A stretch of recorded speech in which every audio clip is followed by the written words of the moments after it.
I also recently had a man who committed suicide by drinking polyurethane. In case you're wondering, no, drinking polyurethane is not a painless and easy way to exit this world. Crime scene cleanup crew members of Reddit, what is your most disturbing story? Hey viewer, I'm so glad you came back for another story time with your favorite narrator Andrew the Automaton. Today's story is going to be pretty dark and graphic, so it may be upsetting or disturbing to some audiences. Before we start the video, why not like the video, subscribe, and ring the bell button so that you don't miss any more scary story times with me. With that being said, let's get into the video. I heard a story of a guy who cleans up bodies from people jumping in front of trains. In this one case, they found a body with no head and couldn't for the life of them find the rest of it. In the autopsy room, they saw a tuft of hair coming out of where the head should be and realized he hit the train head-on and his head had caved into his chest through his neck. I was a tow truck driver, and the worst are motorcycle accidents usually.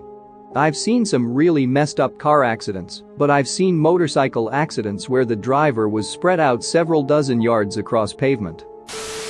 Police detective here. In a rural area, a guy had passed away in his yard. In July. It was 8 days before someone found him. He was partially liquefied, there were flies everywhere, and the stench was quite nasty. Knowing where the flies were before they landed on your face did not help. Had to shovel him in the bag with gas masks. Feel liquid people are quite toxic. My dad's friend is a cop who works in a rural area and loves to tell my dad about the ducked up stuff he's come across. One of them being the time he was sent to a call of a large group of people crying and coughing in an apartment. He gets there and it's a large group of family members there cleaning up the shotgun suicide of a relative. That's when I learned that it's sometimes up to the family of the departed to clean up after the death, and it's not always people in hazmat suits. In Florida, bodies decompose really quick. We're talking a good stench within 48 to 72 hours. What no one's mentioned, I don't think, is that when you walk away from that smell, it doesn't matter because it's all you can smell for days. The smell gives me anxiety, so I end up wearing so much goddamn perfume, just so I can try to smell anything else, and I always end up apologizing to my co-workers and/or arrestees for the remainder of the shift. Not a cleaner, but when mom died of a brain aneurysm, she was dead on the sofa for about 5 hours in front of the fire. I was the one who found her. The only way to describe that smell was cooking pork. I now cannot eat pork or cook pork for that reason, as that smell will stay with me forever. Edit. The fire was extremely close to where the sofa is. The living room was tiny and the heat was right on her. It was also a freak snowstorm at Christmas time. It was freezing cold. In an old house, so it needed a lot of heat to be semi-warm. EDIT too. No, she did not cook. Hey, search and rescue personnel here. Working in Las Vegas, we see a ton of really messed up stuff. Chances are pretty high that if we are looking for a missing person, we'll find an unrelated subject. Worst one was when we were deployed to find a female stuffed in a suitcase. After recovering the female in the suitcase, the coroner said it was the wrong female in a suitcase, and we were sent back out to find the right one. I guess I should clarify, though we aren't a cleanup crew, we are often tasked with body recovery. The coroner's office does the packaging and La does the investigation, we then solemnly carry them out. Everyone needs to come home eventually, there's someone out there who cares for them. I'm not a crime scene cleanup crew, but I did have to clean up my father's brains and blood from the room he killed himself in. The people basically just didn't do a thorough job. There were red streaks down the hallway walls from the blood-soaked bed being taken out, and it's like they didn't have a ladder because the walls of the room were clean until nearly the roof, then you could see splatters. I found a piece of rotted, I'm pretty sure, brain stuck to the top of the curtain rails. There was also a smell we believe was from the blood soaking into the wooden floors, so we had to have those floors replaced. I'm not a professional cleaner, but I have cleaned a murder scene before, unfortunately. My best friend was beat to death with a baseball bat in his home. It's apparently pretty expensive to have these people come out and clean, and his parents didn't have it. Trying to do what we could to help out, a few of his friends got together to clean it. I don't have anything crazier to say that I haven't already about the scene. The entire experience was extremely surreal and not something I think about often. I'd say the craziest thing would have to be the weird places we'd find a speck of blood with seemingly no logical way for it to have gotten there. Logic, of course, had left that room before we got there. A friend of mine is a cop. He just told me of a guy they found dead in his kitchen. The stove and heater were on, and he was naked. They assumed he was just cooking while naked. You know, how we all do from time to time.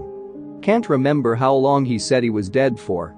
When they lifted him up to turn him around, his penis had sort of melted to the kitchen floor.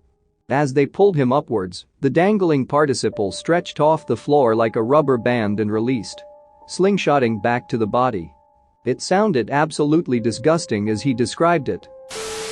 Does doing one on accident count?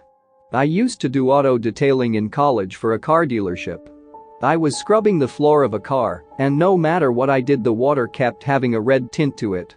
So I pulled the seats and found about an inch of dried crusted blood, and what I can only guess was brain matter skull fragments. Turns out it was a suicide car that the dealership bought at auction. It had been detailed before being sold, but they never pulled the seats. We called the cops to confirm it was all logged and shipped the car back to auction. The dealership lost their ass on it, but wanted it as far away from their lot as possible. Not a cleanup crew but attend the scenes. An old gentleman had died in the bath. The top half of his body was all swollen and puffy, whereas his legs and lower torso and almost melted away. Essentially created a horrendous soup casserole mix in the bath. The coroners had to sift through the bath to find his liver, which had come out. During the post-mortem autopsy, his testicles were so swollen they had to prick them just to drain out all the liquid. I just hate the smell, it seems to stick on your clothes. You come back into the office and everyone can smell it on you. Funny paramedic story time. So a woman calls 999, says she thinks her father is dead. Call handler advises CPR, but caller states it is too late. Crew arrives and paramedic approaches remote house, speaks to daughter, who is upset, but advises she thinks it's too late. Paramedic enters property and finds what is effectively a skeleton in the kitchen laid on the floor. History is that the daughter is fairly estranged and lives overseas from her father, normally sends Christmas cards, and no other communication really. After 2 years of no cards and him not answering the phone, she flies home and finds him dead in his home. I got this tale third hand on a Bad Jobs Stories night shift chat, so cannot confirm if all details are 100% reliable, but it makes for a nice tale. I've posted this before, but I feel it's relevant here. I'm a police officer and have been on a good number of death scenes. One that sticks out in particular was a suspicious death on the top floor maintenance stairwell of a 5-story apartment building. I arrived and could smell the body from the bottom floor in the lobby.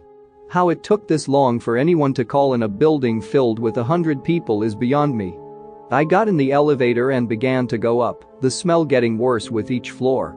My corporal was with me and he started to look a bit sick. The door to the 5th floor opened, and I was hit with a smell I will never forget. The poor man was laying face down on the top floor landing, just inside the doorway to the stairwell. He had been there for about 2 weeks in the middle of July in the southeastern United States.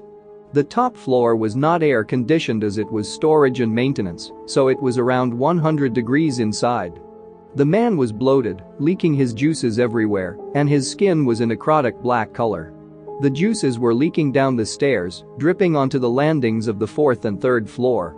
Now, this was classified as a suspicious death, so a detective had to come out to see if we could rule out homicide, just to be sure. As my corporal was currently heaving out an open window, I had the privilege of assisting the detective with rolling this bloated corpse over to inspect it for wounds. I took hold of his arm and rolled, and I felt the arm begin to separate from the body as more death juices spilled from his torso. Luckily, no obvious wounds. When body removal came, even they were gagging. Again, I got to assist with moving the corpse onto the gurney. We put on full-body Tyvek suits and masks to move him in case he burst. Luckily, he just leaked but did not split down the middle. 0 out of 10, do not recommend. Turns out he had a heart attack while on the landing, and nobody seemed to realize he was gone.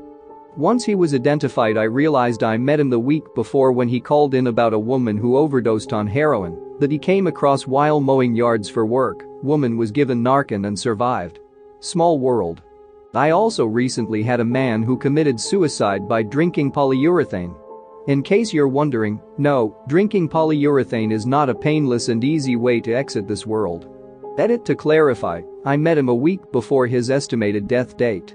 Sorry for the confusion. Like and subscribe for more funny, interesting, and scary r/ask Reddit videos.